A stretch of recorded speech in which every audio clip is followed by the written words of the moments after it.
Daldalita, ba't bigla kang nalungkot? Ayaw mo ba ako maging tatay? Hindi po. Gusto ko po kita maging tatay. Kaya alam po, kapag naisip ko po si Nanay Lupe, parang sumasakit po dito ko. Ah, anak, ganoon talaga eh. Kasi mahal mo ang Nanay Lupe mo eh. Ano pong gagawin ko para matanggal po to? Siguro, tanggapin muna natin na wala na sila sa buhay natin. Pero hindi naman nangangahulugan na hindi na natin sila iniisip. Ganito, mag-isip ka ng mga pangyayari na masaya kayo ni Nanay Lupe. Mga alaala ba na masaya kayo? Tinuturuan niya po ako magbasa. Saya po nun.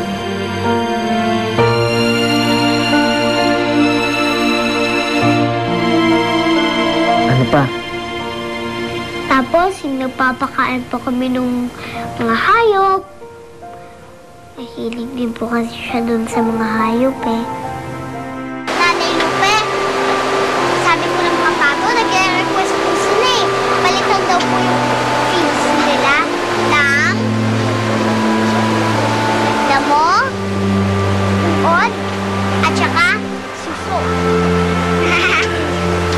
Alam mo, hindi ko alam kung talagang maniniwala ako sa'yo kung kinakausap ka ng mga hayop na yan o talagang magaling ka lang gumawa ng kwento. Hindi po, kinakausap po talaga po nila ako. Kinakausap ka talaga? Oo na. Sige na. Alam ko naman nung una kitang kinupkup talagang special ka talaga. Ikaw din po, special ka po, nanay. Kasi po, ako po, nagbana po sa inyo kasi maganda po kayo.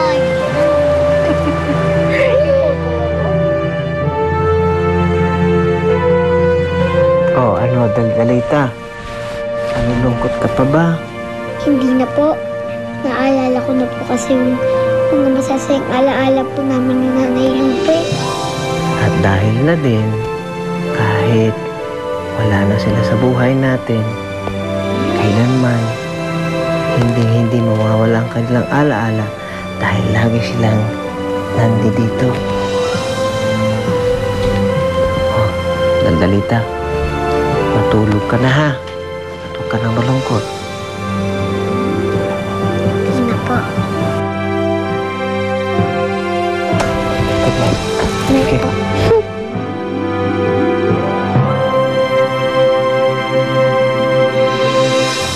Lolita, maniwala ka sa akin. Ginagawa ko ang lahat para tanggapin na ikay wala na. Pero sadyang napakahirap eh.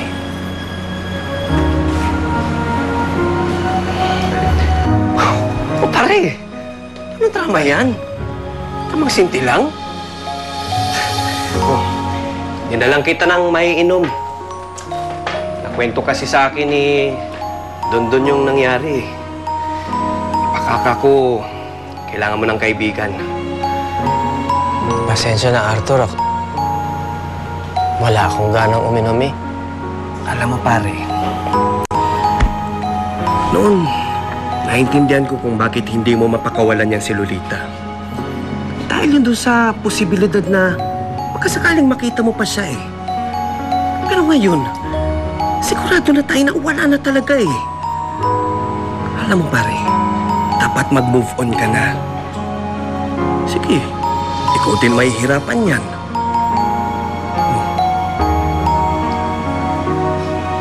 Tama ka diyan, pare. Talagang kailangan kong tanggapin na wala na si Lolita. Pero naisip ko lang,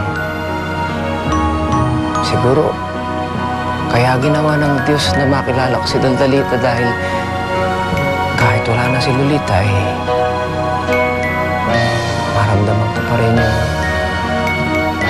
maging isang tunay na ama. Tama! Tama! Ganyan ang gawin mo. At alam mo, pare, kalimutan mo na ang lahat ng nangyari sa nakaraan. Oh, alam mo, ibuhos mo na lang ang lahat ng pagmamahal mo kay Lolita. Diyan kay Daldalita.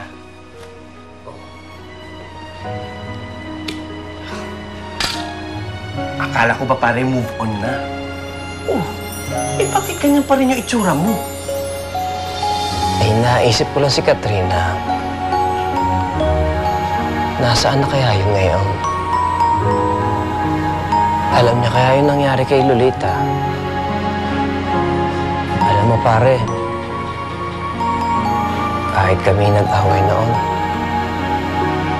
alam kong mahal na mahal niya si Lolita eh.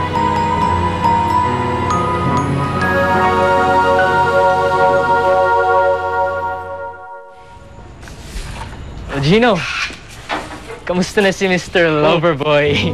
Ano? Oh, nakausap mo na ba yung babae kahapon? Oo. Kaya lang, ang yabang lang naman pala ng mga yun. Siya tsaka yung mga kaibigan niya. Porque may kaya lang. Tapos, nakapag-aral lang sa magandang eskwelahan. Eh kung tawagin pa ako, manong daw ako. May makikita ka bang ganito kagwapong manong? Magkaka-crush ka na nga lang. Sa mga ganong klaseng babae pa? Hindi yata kaya ng powers natin yan, bro. Eh, parang ganito lang yun eh. Langit siya, pero lupa lang tayo. Di ba? Oo, hindi na talaga ako magkaka-crush dun eh. Dahil ang mga tipo kong babae, yung may mga puso. Excuse me, hi. Nasaan yung vet? Vet? Wala po, sorry po, wala pong vet dito eh. Walang vet? Eh, di ba zoo ito? Dapat pag zoo, di ba may vet? Pero hindi po kami vet, mga caretaker lang po kami ng mga hayop dito. Caretaker. Oh my God. Pero wait, may alam ka naman sa animals. Kayong dalawa, meron alam? Sa animals? Oo naman po eh, mga caretaker nga kami.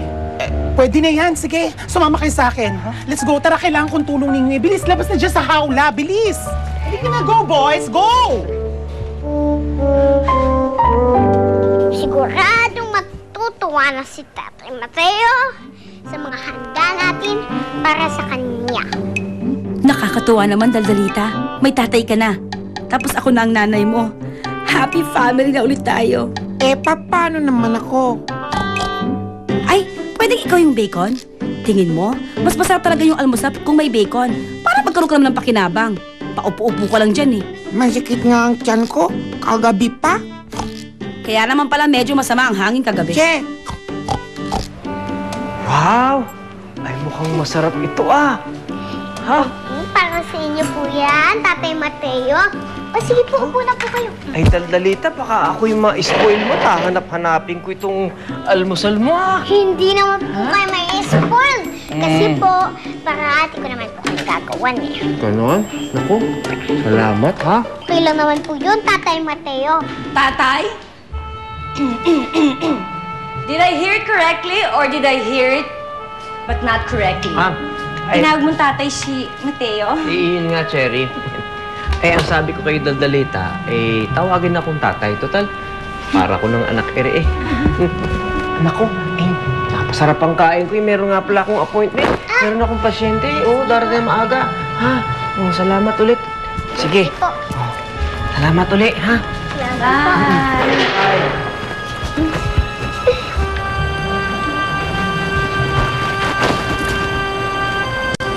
Yes? Kayo po, gusto niyo din pong kumain? Yes! I wanna eat. I wanna eat you. You, don't you ever call Mateo your tatay because he's not your tatay. My Mateo is not your tatay. They will never be your tatay and he will never be ever.